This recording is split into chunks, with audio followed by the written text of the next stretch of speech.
माँ तू सबसे प्यारी है, माँ तू जग में न्यारी है। माँ तू सबसे प्यारी है, माँ तू जग में न्यारी है। पिता, पुत्र और पवित्र आत्मा के नाम पर आमीन। आप सबों को जय यीशु। हम लोग कई क्लास जो पेंतिकोस्टल कलीसिया के द्वारा जो झूठी प्रचार कर रहे हैं, झूठी शिक्षाएं दे रहा है, कई अज्ञानी लोग उनके बातों पर विश्वास करते हुए सत्य कलीसिया से अलग हो रहा है। ये सिनडल वर्ष है। सिनडल कलीसिया, सिनडोलॉजी, ये सब हम लोग सुनते आ रहे हैं। हम लोगों का लक्ष्य है सबों को एक साथ लेकर के जाएं। जो झूठी शिक्षा दे रहे हैं उनको सही समझाएं, सत्य क्या है और गलत चीजें उन लोगों ने क्या क्या सिखा रहा है। इन क्लासों के द्वारा हमारा यही कोशिश है कि वे जो कुछ लोगों को झूठी शिक्षाएं दे रहा है, गलत गलत वीडियोस बना करके कुछ न कुछ जो गलत बना करके अपना पैदा करते हुए कलीसिया के ऊपर, संत पापा के ऊपर, संतों के ऊपर सब अटैक कर रहा है, जो शैतान का कार्य कर रहा है। हमारा कोशिश है उन्हें सत्य बात क्या है समझाएं, और उन लोग जो गलत शिक्षाएं दे रहा है उसको सुन करके अनेकों लोग भटक रहा है, उनको बचाएं, उनकी आत्मा को बचाएं। मेरा लक्ष्य ये है। तो प्रोटेस्टेंट कलीसिया जो झूठे कुछ प्रचार करते हैं बाइबल के विषय में भी, उनके पास 66 बुकों का बाइबल है, किताब है, और कैथोलिक की बाइबल 73 किताबों का, 73 किताबों का है। तो अनेकों बाइबल क्लास आपको मिलेगा। प्रोटेस्टेंट कलीसिया बोलते हैं कैथोलिक लोगों ने किताबों को जोड़ा है, कैथोलिक लोगों ने ईश्वर के वचन की निंदा कर रहा है, क्योंकि प्रकाशना ग्रंथ अध्याय 22 बाइबल का आखिरी किताब, आखिरी वचन में आकर के हम लोग यह पढ़ते हैं। वो एक्चुअली प्रकाशना ग्रंथ के लिए लिखा है, पूरा बाइबल के लिए भी हम उसको ले सकते हैं।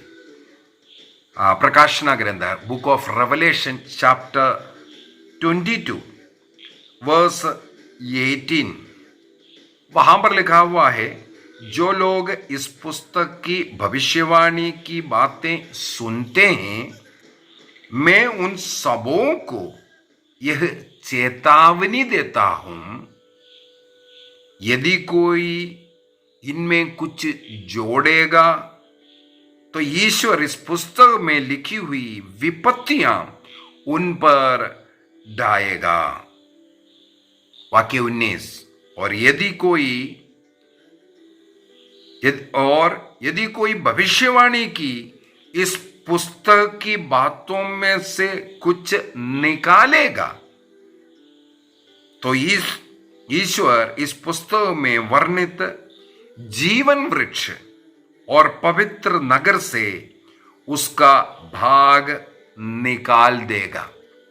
मतलब इस भविष्यवाणी की इस किताब में लिखा हुआ कोई भी बात आप निकाल नहीं सकता, आप इसमें कुछ जोड़ नहीं सकता। जोड़ना निकालना मना है, ये लिखा हुआ है।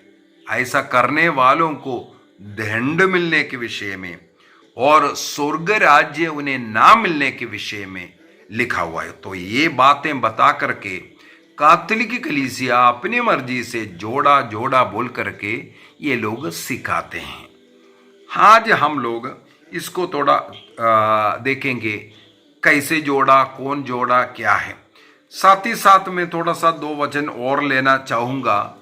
विधि विवरण ग्रंथ उसके अध्याय 4 वाक्य 2 को भी, डिट्रोनॉमी चैप्टर 4 वर्स 2, मूसा नबी जो प्रभु की ओर से जो आज्ञा इस्राएलियों को दे रहा है, वहां पर लिखा, मैं जो आदेश तुम लोगों को दे रहा हूं, तुम उनमें ना कुछ बढ़ाओ और ना कुछ घटाओ।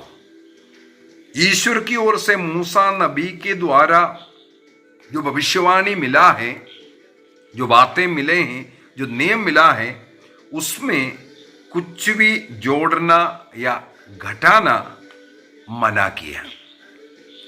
साथ ही साथ डिट्रोनमी विधिवरण ग्रंथ उसके अध्याय 13 वाक्य 1 को भी पढ़ना चाहूंगा। Deuteronomy chapter 13 verse 1। मूसा नबी वहां पर फिर से कहते हैं, मैं तुम्हें जो आदेश दे रहा हूं उन सब का सावधानी से पालन करो, तो उनमें ना तो कुछ बढ़ाओ और ना कुछ घटाओ। तो हमें आज ये मनन चिंतन करना है, कैथोलिक बाइबल में 73 बुक्स कैसे बढ़ गया, या प्रोटेस्टेंट बाइबल में ये 66 का किताब बन करके कैसे घट गया। क्या घटा है, घटाया है या बढ़ाया है, इस पर हम लोगों को मनन चिंतन करना है। एक और बात बोल करके देना चाहूंगा, पुराने विधान के अंदर जो किताबें 39 किताबें और नए विधान के अंदर जो 27 किताबें जो प्रोटेस्टेंट बाइबल के अंदर है, वो कैसे बना, या जो कैथोलिक की बाइबल के अंदर जो 46 पुराना विधान का और नए विधान में 27 किताबों का जो बाइबल 73 का बाइबल कैसे बना, इसका थोड़ा इतिहास को पढ़ना सबसे जरूरी है। जो व्यक्ति उस इतिहास को जान लेगा और ईसा मसीह और आदिम कलीसिया में कौन सी बाइबल का इस्तेमाल किया था, इसको अगर समझ लेगा, कौन घटाया या कौन बढ़ाया, इसका सत्य निकल करके आएगा। इसलिए ध्यान से इस बात को थोड़ा सा समझने की जरूरत है। सबसे पहले बाइबल कैसे बना, अगर हम बाइबल को इतिहास को देखें, कुछ भी लिखित बाइबल पहले होता ही नहीं था। ये सब धीरे धीरे, देखो, उत्पत्ति के समय से लेकर के मूसा नबी के समय तक के जो काल, वो लाखों वर्ष है। लाखों वर्ष पहले जो घटित हुआ, उसका विशेषकर उत्पत्ति ग्रंथ अध्याय 1 से 11 तक का जो अध्याय है, उसका कोई समय सीमा नहीं है, समय किसी को मालूम नहीं है। और उसका ऐसा, हाँ, ईश्वर सृष्टि करता है, मनुष्य ईश्वर के आराधना स्तुति करना है, मनुष्य पाप नहीं करना है, पाप का दंड मृत्यु है। ये सब उस भाग में हम लोगों को सीखने के लिए संक्षिप्त रूप से अगर बोले वहां पर मिलता है। लेकिन उसका लिखित रूप कब आया, माना जाता है मूसा नबी के द्वारा मरुभूमि यात्रा के वेला में मूसा नबी के द्वारा ये लिखना शुरू किया, ये माना जाता है। यदि इसलिए जो पहला पुराना विधान का जो पहला 5 किताबें, पंचग्रंथी जिसे कहते हैं, उन किताबों को मूसा नबी के नाम से रखा है। यदि वो पूरा मूसा नबी ने यदि लिखा, मूसा नबी का मृत्यु, उनके दफनाने के विषय में भी उसके अंदर हम लोगों को पढ़ने के लिए मिलता है। इसका मतलब वो पूरा मूसा नबी के द्वारा भी नहीं लिखा हुआ है बाइबल का। इसी प्रकार अनेकों किताबों के विषय में आज भी क्वेश्चन मार्क है, किसने लिखा। पुराना विधान को छोड़िए ना, नया विधान को लीजिए। जैसे इब्रानियों का पत्र को पहले माना जाता था ये संत पौलुस ने लिखा, लेकिन आजकल बाइबल पंडित बोल रहे हैं नहीं, ये संत पौलुस के द्वारा नहीं लिखा। कौन लिखा है उसके सामने क्वेश्चन मार्क है। आज तक वो मालूम नहीं है, नया विधान का किताब हो करके उसका रचना किसने किया ये नहीं मालूम। और जो 400 समाचार जो लिखा है या लेटर्स लिखा है, कोई जरूरत नहीं है उसी व्यक्ति ने किया है। जिस व्यक्ति के नाम से है उस व्यक्ति का कोई शिष्य उनके नाम से ये लिखा, ये भी हम मान सकते हैं। तो बाइबल पंडितों का मत है उनका शिष्य उनके नाम से भी लिखा हुआ होगा, क्योंकि ये कोई ऐसा स्थापित नहीं कर सकते ये फलाना जहां पर वहां बैठ करके ये लिखा था ऐसा कर करके। तो कई किताबों के ऊपर आज भी बाइबल पंडितों का ये विचार भी है। ये सब हमारे मन में रखने की जरूरत है। बाइबल के इन 73 किताबें हैं, 73 बुक्स 4 मूल भाषा में लिखा गया ये मानते हैं। वो इब्रानी भाषा में लिखा हुआ और कुछ किताब यूनानी भाषा में लिखा हुआ है। कुछ किताबें जो है ईसा मसीह जो बात करते थे वो अरामाय भाषा, सिरियक भाषा कहते हैं, उस अरामाय भाषा में भी लिखा हुआ है, इसको भी मानते हैं। तो बाइबल का जो मूल जो रचना है इन 3 भाषाओं में अधिकतर हुआ है। विशेष रूप से पुराना विधान जो है वो अधिकतर किताबें हिब्रू भाषा में लिखा हुआ है, हिब्रू भाषा में। और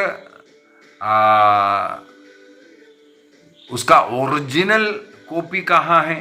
अनेकों कॉपी नष्ट हुआ है और उसका कुछ कुछ अंश कुछ भाग मिला है, उसका जो संरक्षण करते भी जा रहा है। पूरे के पूरे कॉपी कहीं भी नहीं मिलता है, नहीं मिला भी है। लेकिन हम लोग ये विश्वास भी करते हैं जब तक पवित्र आत्मा इसको नहीं लिखवाया तो कोई भी व्यक्ति इस प्रकार ये बाइबल नहीं लिख सकता, क्योंकि हजारों वर्षों में अनेकों लोग, कहा जाता है 40 से ज्यादा ग्रंथकार ने इस बाइबल के ये 73 किताबों को लिखा है। हजारों वर्ष लगा है इसके लिए। ईसा मसीह के जन्म से पहले 1000 वर्ष पहले दाऊद था, दाऊद ने लिखा है ना। तो ये सब हम लोग मानते हैं। अभी इस बाइबल का किताबों का कौन कैसे लिखा इसके विषय में हम लोग थोड़ा सा मनन चिंतन करते हैं। सबसे पहले पुराना विधान और नया विधान, बाइबल को 2 भागों में हम विभाजित करते हैं। पुराना विधान क्रिस्तीय बाइबल के अंदर इसलिए लिया है क्योंकि पुराना विधान के अंदर ईसा मसीह के जन्म का भविष्यवाणियां हुआ है। मतलब पुराने विधान के अंदर ईसा मसीह का नाम सीधा नहीं लिखा हुआ है, लेकिन आदि किताब से पवित्र तत्व को हम देखते हैं, सृष्टि कर्म से ईसा मसीह की उपस्थिति को हम इनडायरेक्ट रीति से देख सकते हैं। इसलिए कहते हैं पुराने विधान में नया विधान छिपा हुआ है। पुराने विधान पढ़ते वक्त हम लोगों को नए विधान को अर्थात ईसा मसीह को वहां पर ढूंढना है। ईसा मसीह किसी घटना के रूप में, किसी व्यक्ति के रूप में, किसी वचन के रूप में वहां पर उपस्थित हमें मिलेगा। इसलिए पुराना विधान के अंदर जितने भी मसीह के विषय में, मुक्तिदाता के विषय में भविष्यवाणियां हुआ, वो नया विधान के अंदर ईसा मसीह में आकर पूरा हुआ। इसका मतलब पुराना विधान नया विधान में पूर्ति होता है और नया विधान पुराना विधान के अंदर छिपा हुआ है। इसी बात को मन में रखते हुए हम यहूदियों का उस पुराना विधान, यहूदियों का जो धर्म ग्रंथ, उसके विषय में पढ़ते हैं। यहूदियों का धर्म ग्रंथ का नाम तनक है, तनक। कैसे तनक शब्द आया? तनक शब्द उसके अंदर जो किताब हैं उसके द्वारा है। पूरे उनका धार्मिक ग्रंथ को 3 भाग में हम विभाजित कर सकते हैं। पहला है तोरा, इसलिए तोरा अर्थात नियम। मूसा का नियम भी इसे कहते हैं, पंचग्रंथी भी इसे भी कहते हैं। तो पुराना विधान का जो पहला 5 किताबें उसे तोरा कहते हैं या पंचग्रंथी कहते हैं, जिसका रचना मूसा नबी के द्वारा किया है करके विश्वास करते हैं। इसका दूसरा किताब है, दूसरा भाग नबीम कहते हैं। नबीम का मतलब है नबियों का ग्रंथ। नबीम का मतलब है नबियों का ग्रंथ। नबियों के ग्रंथ में 2 भाग है, पुराना नबी और नया नबी बोल करके। पुराना नबी के अंदर योशुआ का ग्रंथ, न्यायकर्ताओं का ग्रंथ, सामुएल का ग्रंथ और राजाओं का ग्रंथ, ये 4 किताब। और नया नबी के अंदर 4 किताबें हैं, इसया का ग्रंथ, यर्मिया का ग्रंथ, यजकियेल का ग्रंथ और नबियों का ग्रंथ बोल करके। इस प्रकार पुराने नबी में 4 किताबें, नया नबी में 4 किताबें। इस प्रकार नबीम के अंदर 8 किताब हो गया, तोरा के अंदर 5 और इन नबीम के अंदर 8। अभी तीसरा भाग है खेतुबीम कहते हैं। खेतुबीम का मतलब है लेख। खेतुबीम, इस खेतुबीम में 4 भाग हम कर सकते हैं और उसके अंदर कुल मिलाकर के 11 किताबें। कौन सा है? पहला भाग को गीत का भाग कहते हैं। उस गीतों में 3 किताबें हैं, स्तोत्र ग्रंथ, सूक्ति ग्रंथ और आयुब का ग्रंथ।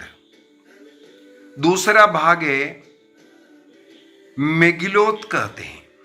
मेगिलोत के अंदर सुलेमान का सर्वश्रेष्ठ गीत, रूत का ग्रंथ, शोग गीत, उपदेशक ग्रंथ एवं एस्तेर का ग्रंथ रहता है। 5 मेगिलोत में 5 और 3 था गीत के अंदर। अभी तीसरा भाग है उसके अंदर, खेतुबीम का तीसरा भाग, जिसे भविष्यवाणी की किताब कहते हैं। उसके अंदर दानिएल का ग्रंथ है, एक ही किताब। इसके बाद खेतुबीम के अंदर चौथा जो भाग है, जिसे इतिहास का, हिस्ट्री का किताब कहते हैं, वो है यज्रा नहमिया एवं इतिहास का ग्रंथ। इतिहास का ग्रंथ का 2 भाग है, यज्रा नहमिया और इतिहास। इसका मतलब कुल मिलाकर के खेतुबीम में 11 किताब हुआ, नबी में 8 और 11 19। इसके बाद तोरा के अंदर 5, 19 और 5 24 किताबें। तोरा, नबीम एवं खेतुबीम। इसका पहला अक्षर को लेते हैं, तोरा का ता, नबीम का ना और खेतुबीम का खा। ये तीनों मिलाकर के तनख बन गया। ये यहूदियों का धर्म ग्रंथ बन गया तनख, जिसके अंदर 24 किताबें था। मेरे विचार में इतना तक आपको समझ में आ गया। ये ईसा मसीह के पूर्व के पुराना विधान को, जिसको हम मानते हैं, यहूदियों का धर्म ग्रंथ तनख के अंदर 24 किताबें था। हमें मालूम है यरूशलेम इन्वेशन, चाहे राजा नबूकदनेस्सर के समय पर का पुराना देख लो, उस समय पर भी बाबुल में लोगों को लेकर के गया था। लेकिन ईसा मसीह ने भी एक भविष्यवाणी किया था इसके बाद फिर से इसका विनाश होने के विषय में। उस विनाश के समय पर अनेकों यहूदियों के ऊपर अत्याचार किया, आक्रमण किया, मार डाला, अनेकों को कैद बनाया। उस समय पर यहूदी लोग इज़राइल देश को छोड़ करके, यरूशलेम सब छोड़ करके सारे संसार में तितर बितर हो गया था और अधिकतर लोग मिस्र देश में शरण लिया था, क्योंकि यहाँ पर उनका वध किया जा रहा था। इज़राइलियों के ऊपर इस प्रकार अत्याचार हुआ और कहा जाता है ईसा मसीह को पकड़ाना उनको दंड देने का एक रिजल्ट भी है। 1948 के अंदर वे इज़राइली लोग, यहूदी लोग इसको स्वीकार करते हैं और इज़राइल एक स्वतंत्र राष्ट्र के रूप में उनका आज़ादी भी मिला जब इन्होंने इस प्रकार का गलती को स्वीकार किया, ये भी कहते हैं। छोड़िए, जब इस्राएल तितर बितर हुआ, अधिकतर लोग जो है भाग करके मिस्र देश में शरण लिया। विशेषकर अलेक्जेंड्रिया एरिया में इजरायली लोगों का बहुत बड़ा भीड़ थी। धीरे धीरे वे लोग इब्रानी भाषा भूल गया। इब्रानी भाषा में उनका जो तनक है, जो धर्मग्रंथ है, उसको पढ़ने के लिए वे असमर्थ थे, क्योंकि मिस्र देश में वहाँ पर ग्रीक भाषा चलता था, जो ग्रीक, कोइन ग्रीक कहते हैं, उस भाषा जो चलता था। तब वहाँ का राजा टोलमी दूसरे ने 3री सदी में वहाँ पर रहने वाले यहूदियों के लिए उनका जो हिब्रू धर्म ग्रंथ को यूनानी भाषा में ट्रांसलेट कर कर देने का एक लक्ष्य रखा। साथ ही साथ उनका एक और लक्ष्य था। हमें मालूम है उस जमाने में अलेक्जेंड्रिया में एक लाइब्रेरी होया करता था, संसार के सबसे बड़ा लाइब्रेरी उसे माना जाता है। उस लाइब्रेरी में यूनानी भाषा में इस तनक को रखना भी वो चाह रहा था। इसलिए वो यरूशलेम में रहने वाले यहूदी पुरोहितों से, नेताओं से आग्रह किया, आप लोग कुछ लोगों को भेजिए। हमारे यहाँ पर यहूदी लोग हैं, लेकिन वे लोग केवल ग्रीक भाषा जानते हैं, इसलिए आपका हिब्रू भाषा से इस बाइबल को, इस तनक को ग्रीक भाषा में ट्रांसलेट कर करके देने का आग्रह किया। तो इस प्रकार राजा टोलमी के आग्रह पर कहा जाता है हर कुल से, 12 कुल है इसराइलियों का, हर एक कुल से 6 लोगों को अलेक्जेंड्रिया भेजा। कुल मिलाकर के इसका मतलब 72 लोग, 72 लोग वहां पर आकर के 3री सदी में BC, ईसा पूर्वी 3री सदी में इस हिब्रू भाषा से ग्रीक, यूनान, जो कोइन ग्रीक भाषा में, यूनानी भाषा में उस तनक का ट्रांसलेशन करवाया। विशेषकर जो पंचग्रंथी है, 5 पहला ग्रंथ कहा जाता है, उनके द्वारा उन्होंने ट्रांसलेट किया। इसके बाद धीरे धीरे पूरे उसको ट्रांसलेट कर करके दिया, तनक को ट्रांसलेट किया और ट्रांसलेट कर करके अलेक्जेंड्रिया में उसका जब कानन, जो नियम बनाया, ये जो किताबें इसको स्वीकारी हैं, तब तक वहां पर भी अलेक्जेंड्रिया में भी कई धर्म ग्रंथ लिख चुका था। उसके अंदर भी अनेकों ऐसा भविष्यवाणी, ईश्वर के बातें लिखा हुआ किताबें थी। टोलमी जब ग्रीक भाषा में ये तनक को ट्रांसलेट किया और उसका कैनन, इसके बाद अलेक्जेंड्रियन कैनन जब यहूदियों के द्वारा बनाया गया, तब वहां पर प्रचलित कई ग्रीक किताबों को भी इसके साथ जोड़ रहा है। दूसरी बात, ये जो किताबें देखा, 24 किताबें, राजाओं का ग्रंथ एक ही था, सामुएल का ग्रंथ एक ही था। हाँ, इसी प्रकार कई किताबें जो है नबियों का किताब बोल करके, जैसे आजकल छोटे छोटे 12 नबियों का बनाया, उस समय पर एक ही किताब था। इस प्रकार सब इकट्ठा बड़ा बड़ा था। उसको ये ट्रांसलेशन के समय पर उसको विभाजित भी किया। कैसे विभाजित किया, इसको भी मैं बोल कर देना चाहूंगा। सबसे पहले सामुएल का एक ग्रंथ था, नबीम के अंदर उस दो सामुएल का ग्रंथ, पहला सामुएल और दूसरा सामुएल, इस प्रकार बनाया पुराना नबी के अंदर। उसी प्रकार पुराने नबी के अंदर राजाओं का एक ही ग्रंथ था, उसको राजाओं का पहला ग्रंथ और दूसरा ग्रंथ बोल करके उसको भी दो बनाया। उसी प्रकार इतिहास का जो ग्रंथ है, इतिहास का जो ग्रंथ जो केतुबीम के अंदर, उसके अंदर का उस इतिहास को भी एक और दो बना दिया। इसके बाद यज्रा नेहमिया बोल करके केतुबीम में था, उसको भी दो बनाया। यज्रा का किताब अलग किया, नेहमिया का किताब अलग बना दिया। इसके बाद हम लोगों ने देखा है नबियों का ग्रंथ, नबीम के अंदर नया नबी बोल करके नबियों का चार जो ग्रंथ था बोला, उसमें चौथा मैंने बोला था नबियों का ग्रंथ। वो नबियों का ग्रंथ 12 नबियों का लेख है उसके अंदर, तो उनको अलग अलग कर दिया। होशिया, योएल, आमोस, ओबदा, योना, मीका, नाहुम, हबक्कुक, सवन्ना, हग्गाई, जकरिया और मलाकी, इस प्रकार 12 किताबों में वो एक किताब को विभाजित किया। इसका मतलब हो गया यहां पर 5 किताबों को अलग अलग कर दिया। उनमें से 4 किताब को क्या किया था, एक को 2 बनाया और एक किताब को एक को 12 बनाया। 4 किताब में एक एक ज्यादा उड़ गया, इसका मतलब 4 किताब एक्स्ट्रा हो गया वहां पर।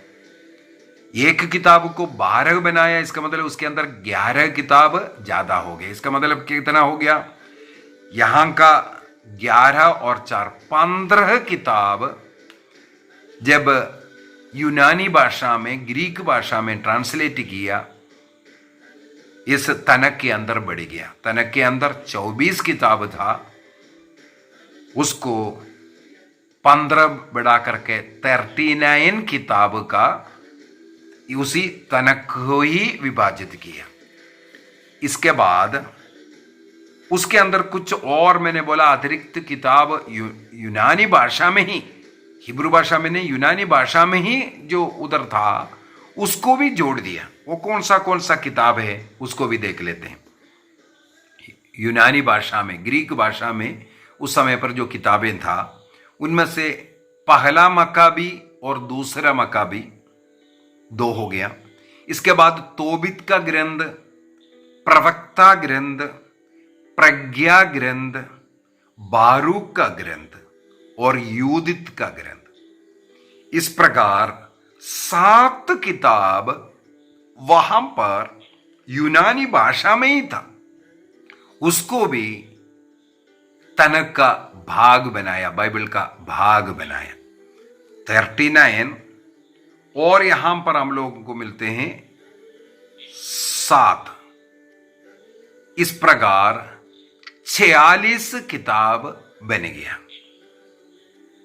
मेरे विचार में समझ रहा है, हिब्रू भाषा से ट्रांसलेट किया हुआ किताब में 39 बना दिया था, 24 को 15 काट कर करके 39 बनाया। और उस समय पर ग्रीक भाषा में वहां उपस्थित अवेलेबल था 7 किताबें, उसको भी जोड़ दिया। इस प्रकार 46 किताब बन गया। केवल इतना ही नहीं, साथ ही साथ यस्तेर का किताब जो पुराने पहले था, उसका कुछ अध्याय एक्स्ट्रा यूनानी भाषा में मिला।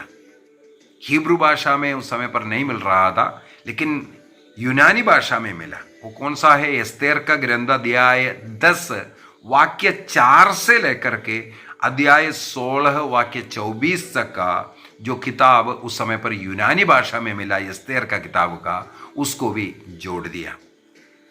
दानियल का किताब पहले था, लेकिन यूनानी भाषा में ये जो 3 युवक शद्रक मेशक अबेदनगो को जो भट्टी में डाला, वहां पर वो पड़े पड़े जो भजन गा रहा है, वो गीत हिब्रू भाषा में नहीं था, लेकिन यूनानी भाषा में था, उसको भी जोड़ दिया था। अर्थात दानियल का ग्रंथ अध्याय 3 के अंदर वाक्य 24 से आगे वो जो 3 युवकों का जो भट्टी में जो गीत है उसको, साथ ही साथ दानियल का ग्रंथ का अध्याय 13 एवं अध्याय 14 हिब्रू भाषा में नहीं था लेकिन यूनानी भाषा में था, उसको भी जोड़ दिया गया।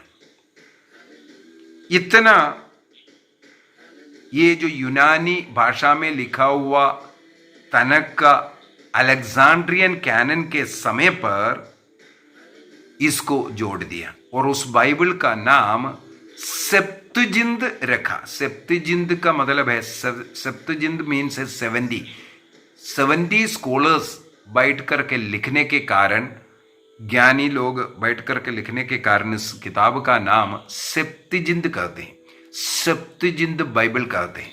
तो सेप्तुजिंद बाइबल के अंदर 46 किताबें हैं और जो अन्य कुछ अध्याय भी यूनानी भाषा में जोड़ा गया। ये यरूशलेम के यहूदी लोग इसको स्वीकार नहीं किया। अभी प्रॉब्लम यहां पर है। अलेक्जेंड्रिया में ये जो कानून बना करके जिस बाइबल को बनाया, उसको यरूशलेम में रहने वाले यहूदी जो रब्बी है इसको स्वीकार नहीं किया। उन्होंने वो अपना 24 को ही पकड़ कर रखा। वो 39 बनने के लिए भी तैयार नहीं और जो अतिरिक्त जोड़ा है उसको भी स्वीकार करने के लिए तैयार नहीं हुआ। उन लोगों ने वही 24 का किताब जो हिब्रू भाषा में पहले से चल रहा था उसी प्रकार ही वे लोग स्वीकार किया। जो अतिरिक्त जोड़ा हुआ और जो अलग अलग किया उसको उन्होंने स्वीकार नहीं किया था। अभी सवाल है, ईसा मसीह के समय पर कौन सा किताब, ईसा मसीह और आदिम कलीसिया क्रिस्तीय समुदाय कौन से पुराने विधान को स्वीकार किया? यदि ईसा मसीह की शिक्षा को, उनके जन्म की भविष्यवाणी और जो शिष्य लोगों ने जो सिखाया उस किताब को अगर देखें, वो हिब्रू बाइबल से नहीं था, वो यूनानी बाइबल से सिखाया गया। अर्थात 46 किताबों का ये पुराना विधान जो है उसको इस्तेमाल किया ईसा मसीह एवं शिष्य लोग। ये प्रमाणित है, बाइबल पंडित इसको स्वीकार करते हैं क्योंकि पुराना विधान सेप्तुजिंद बाइबल उस समय पर मसीह ने और शिष्य लोग आदिम कलीसिया इसको ही स्वीकार करते आए। और हमें मालूम है नया विधान का इतिहास, अभी इसका आगे बताऊंगा। अभी नया विधान कैसे आया? नया विधान ईसा मसीह ने कोई किताब लिखने के लिए भी नहीं बोला, ना ईसा मसीह ने कुछ किताब ला करके दिया लो ये सिखाना। ईसा मसीह से लोगों ने, शिष्य लोगों ने जो कुछ सुना वे लोग मौखिक रूप से इसको सुनाया करता था। ईसा मसीह के मृत्यु के बाद सारे संसार में जाकर के वे लोग मौखिक रूप से सिखा रहे थे। इसके बाद कई शिष्य लोग मर भी गए, उनको मारा डाला गया, लेकिन उनके जो शिष्य लोग जो प्रेरित लोगों का जो शिष्य या ईसा मसीह ने जो 70-72 लोग, ऐसा कई ग्रुप थे, वे लोग जो संसार में जाकर के सिखाया, वो धीरे धीरे, वो भी कहा जाता है AD 50 के बाद, AD 50 के बाद लिखना शुरू किया। कहा जाता है संत पौलुस ने सबसे पहले पत्र लिखा। थिस्सलुनीकियों का जो पत्र है वो पत्र लिखा, पत्र के बाद फिर सुसमाचार लिखना सब शुरू हुआ। पत्र सबसे पहले लिखा और इस संत पौलुस के साथ लूकस एक डॉक्टर था, वो जुड़ गया था, वो भी बपतिस्मा लेकर के उनके सफर में साथ रहा। इसलिए जो प्रेरित चरित्र है एक्ट्स ऑफ एपोस्टल के अंदर संत पौलुस के कार्यों के विषय में ज्यादा लिखा हुआ मिलेगा, क्योंकि वो उनके साथ रह करके ये सब लिखा हुआ था। तो इस प्रकार संत पौलुस ने जिस कलीसिया को स्थापित किया, उन कलीसियाओं को बाद में पत्र लिख करके जो समझा रहा था, सिखा रहा था, उन पत्रों को, और बाद में लिखे हुए जो सुसमाचार जो लोगों ने सुना उसको जो लिखा, शिष्य लोगों ने लिखा, इसको अनेकों ऐसा पत्र, ऐसे सुसमाचार, केवल सुसमाचार 4 नहीं था, कई शिष्य लोगों ने सुसमाचार लिखा। तो कई रीति से सिखाना शुरू किया। हमें बाइबल के अंदर ही मिलेगा। संत पौलुस स्वयं कहते हैं, गलातियों का पत्र अध्याय 1 उसके अंदर जो एकदम दुखी होकर के वो लिख रहा है, जो मैं सिखा करके आया उसके विरुद्ध में कई लोग आकर के सिखा रहा है। इसके पीछे का कारण है, ये जो वचन जो बोल रहा है, सुनने के बाद अगला व्यक्ति जो बोल रहा है वो कुछ ना कुछ उसके अंदर मसाला मिला करके या अपना बुद्धि अपना तरीके से सिखाना शुरू किया। इसीलिए संत पौलुस बोल रहा है, ऑफिशियली आधिकारिक रूप से पवित्र आत्मा के प्रेरणा से मैंने जो डायरेक्ट ईसा मसीह से सुना वो सुना रहा हूं, उसी के अतिरिक्त कोई भी सिखाता है वो मान्यता नहीं है। इसका मतलब जो कलीसिया आधिकारिक रूप से जो सिखाएगा वही हमें सीखना है। अन्य लोग जो बोल रहे हैं हमें अच्छा लगेगा, हाँ वो भी सही बोल रहा है ऐसा सोचेगा, लेकिन कलीसिया वो बोलता है कि नहीं? अगर कलीसिया नहीं बोल रहा है नहीं सुनना है। तो हादिम कलीसिया के अंदर ये एक प्रॉब्लम हो गया, सब लोग अपना अपना रीति से लिखना शुरू किया, अपना अपना रीति से सिखाना शुरू किया। सही क्या है गलत क्या है ये भी भ्रम में हो गया। तब करीब 350 में जाकर के, फिर से मैं बोल रहा हूं, सन 350 में जाकर के अलेक्जेंड्रिया के एक पात्रियकिस है जिनका नाम है अथनासियुस, आज संत अथनासियुस हम जो कहते हैं, उस अथनासियुस ने संपूर्ण बाइबल के लिए एक कैनन बना करके, इतना ही किताब चाहिए ये बोल करके एक कैनन बनाने का आग्रह संत पापा से किया सन 350 में। इसका मतलब सन 350 में संत अथनासियुस ने देखा सब लोग अपना मर्जी से सिखाना शुरू किया, सत्य से हट करके सिखाना शुरू किया, झूठे झूठे बातें सिखाना शुरू किया। इसलिए संत पापा से आग्रह किया, प्रस्ताव रखा कि बाइबल के लिए एक कानून बनाओ। जो नया विधान, पुराना विधान हमें मालूम है 46 किताब वो चल रहा था, वो लिखित में था, लेकिन नया विधान का कोई ऑर्डर नहीं था, कुछ नहीं था।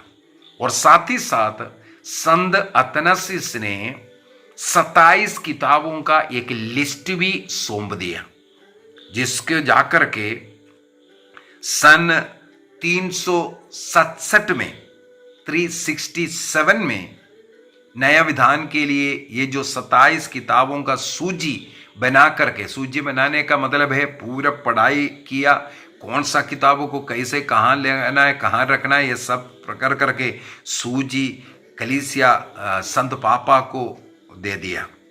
और उस समय संत पापा दमासुस उन्होंने उसके ऊपर स्टडी करवाया और 382 में 382 इस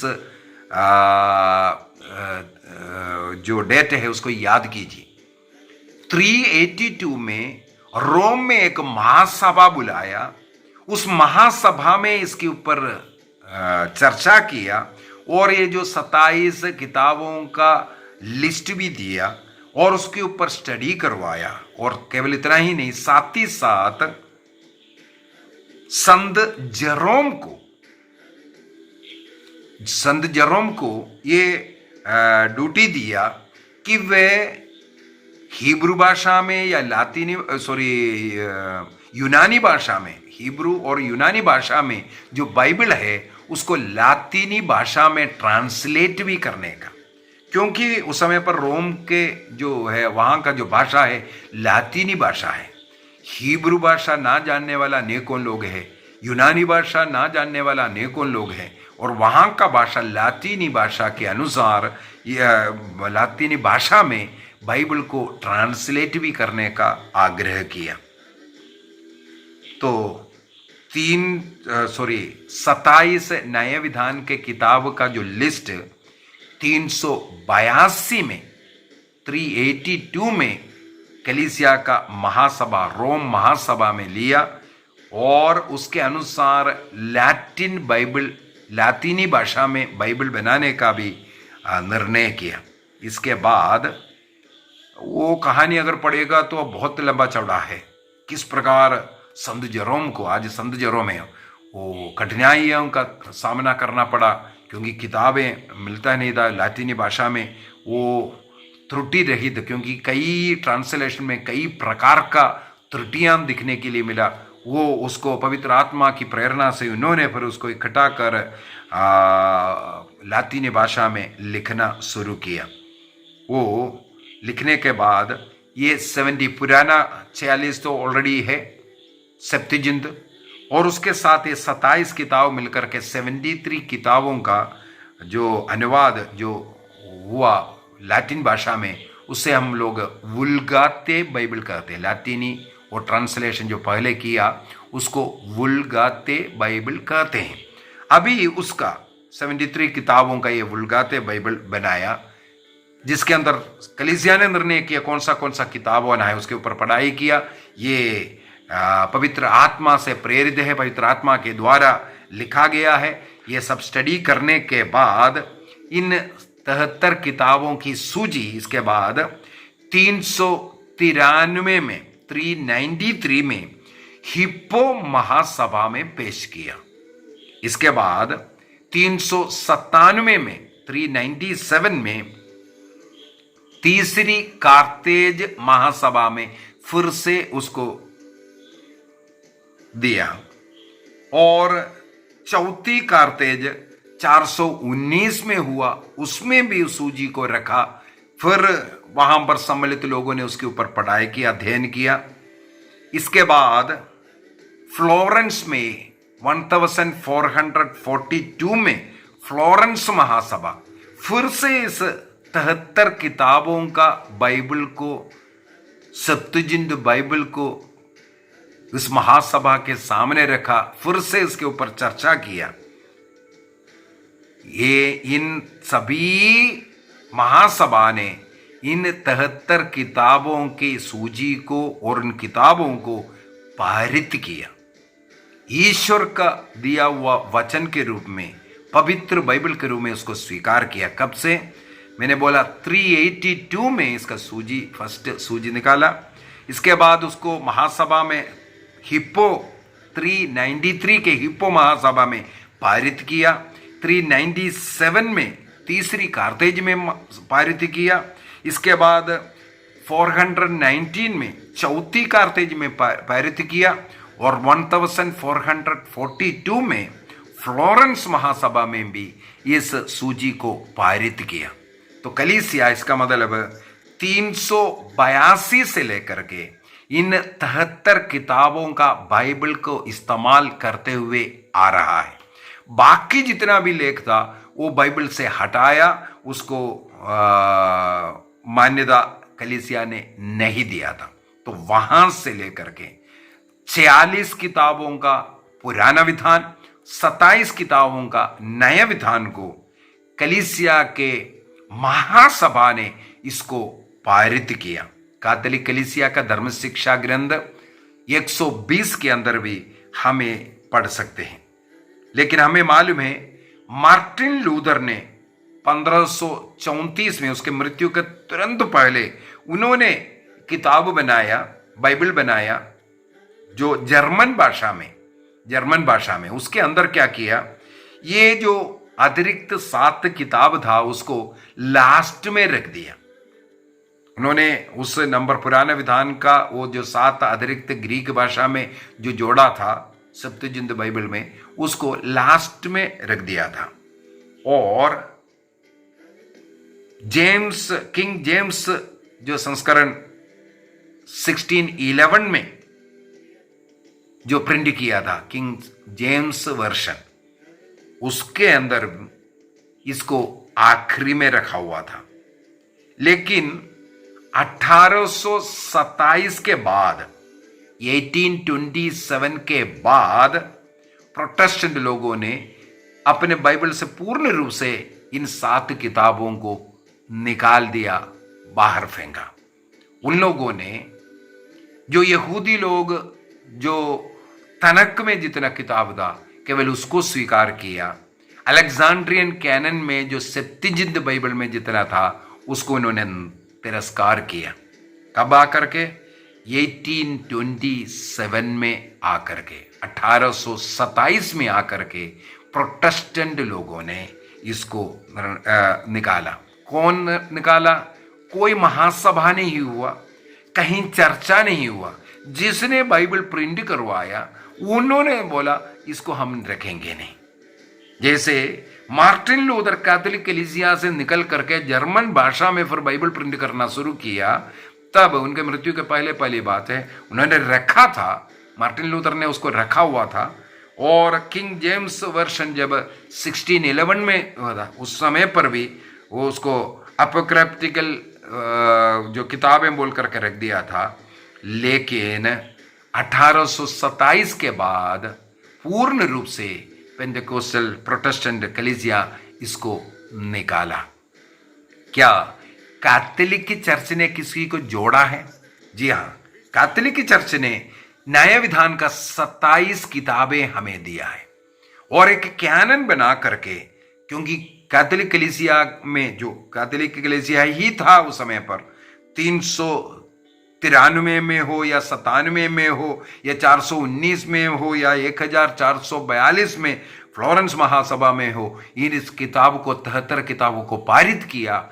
तब से सब लोग इसी को पढ़ा करके आ रहा था। लेकिन कुछ लोगों के दिमाग में आया इसको निकालना है, उसके अंदर कई बातें हैं मृत्यु के बाद की जिंदगी के विषय में, जो मृतकों के लिए प्रार्थना करने के विषय में हो, ऐसी बातों को, और दान दक्षिणा करने के विषय में हो, ये सब ख्रिस्तियों को नहीं चाहिए बोल करके उन लोगों ने निकाला। तो हम लोगों ने शुरू किया था प्रकाशना ग्रंथ 22 के अंदर ना कुछ जोड़ना ना कुछ निकालना। किसने किया? कैथोलिक कलीसिया ने कुछ जोड़ा नहीं, कुछ निकाला नहीं। जो किताबें था हमें बाइबल बना करके दिया। ये कैथोलिक कलीसिया का संभावना है, बाइबल हमें दिया 27 किताब। कौन सा प्रोटेस्टेंट लोगों ने चुना ये 27 किताब? बोलिए, कौन से प्रोटेस्टेंट ने चुना ये 39 चाहिए बोल करके? कौन सी महासभा में? लेकिन कैथोलिक कलीसिया में महासभा होता है, उसके ऊपर बुलाता है, बाइबल पंडितों उसका विश्लेषण करता है, उसको पढ़ता है, हाँ ये ईश्वर की ओर से मिला है, ये 27 किताब, ये 73 किताब, ये बोल करके उसको स्वीकार किया। तो कैथोलिक कलीसिया कोई भी किताब को जोड़ा नहीं ना घटाया, बल्कि हमें एक बाइबल दिया, धर्म ग्रंथ दिया, परंपरा से बाइबल को निकाल करके दिया। जो मौखिक रूप से जो सिखा रहा था उससे लिख करके कैथोलिक कलीसिया ने हमें किताब दिया। आज जिसने किताब दिया, बाइबल दिया, उनके खिलाफ शैतान विरोध करता है। शैतान के चेले लोग इसका विरोध करते हैं। तो मेरे विचार में समय के कारण मैं इधर खत्म कर रहा हूं। बहुत कुछ है बाइबल के विषय में, यही बोलने के लिए था। ये जो झूठा प्रचार जो कर रहा है ये शैतान का कार्य है। कलीसिया अपनी परंपरा से हमें बाइबल दिया है, इसलिए पवित्र परंपरा कहते हैं। परंपरा को भी मानना, ये बाइबल में लिखा हुआ है, तो परंपरा नहीं चाहिए, केवल एक किताब चाहिए, वो भी 39 चाहिए, ये बोल करके रहने वाला ये झूठे लोग हैं, शैतान के लोग हैं। तो उनके पीछे नहीं, जो कलीसिया महासभा के द्वारा पारित कर करके दिया, ये किसी पोप का देन नहीं, किसी फादर का देन नहीं, ये महासभा ने कैनन बना करके दिया है। ये कैनन बनाना, महासभा देना, इसका मतलब ईश्वर की ओर से दिया है। इसका विरोध करना शैतान का कार्य है। आइए आंख बंद करें, धन्यवाद दें हमारे कलीसिया के लिए। कलीसिया का निर्णय जो महासभा के द्वारा होता है और संत पापा उसको घोषित करके देता है, इसके लिए धन्यवाद दें। संत अतनसियुस के लिए धन्यवाद दें, जिन्होंने 27 किताबों का सूची बना करके हमें दिया। अन्य को किताबें थे, उसको सब अलग करवाया। सप्तजिंद बाइबल को कलीसिया ने, आदिम कलीसिया ने स्वीकार किया, महासभा ने स्वीकार किया, क्योंकि ईसा मसीह और शिष्य लोग, आदिम कलीसिया सप्तजिंद बाइबल का ही इस्तेमाल करता था, इसलिए कलीसिया ने उसको उसी प्रकार स्वीकार किया। कलीसिया ने कुछ ना जोड़ा, कुछ ना हटाया। और कैथोलिक कलीसिया में 27 किताबों का नया विधान दिया। ईसा मसीह का जो कार्य जो लिखा हुआ 27 किताब हमें दिया। सप्तजिंद बाइबल के साथ उन 27 को जोड़ करके हमें 73 किताबें दिया। धन्यवाद दीजिए, उसको स्वीकार करने का निर्णय करें। जो कलीसिया सिखाते हैं वो मसीह की शिक्षा है, अपने बुद्धि का नहीं। निर्णय करें, कलीसिया के अधीन रहेंगे, कलीसिया से जुड़े रहेंगे, मसीह से जुड़ना है। पिता, पुत्र और पवित्र आत्मा के नाम पर आमीन। आप सबों को जय यीशु।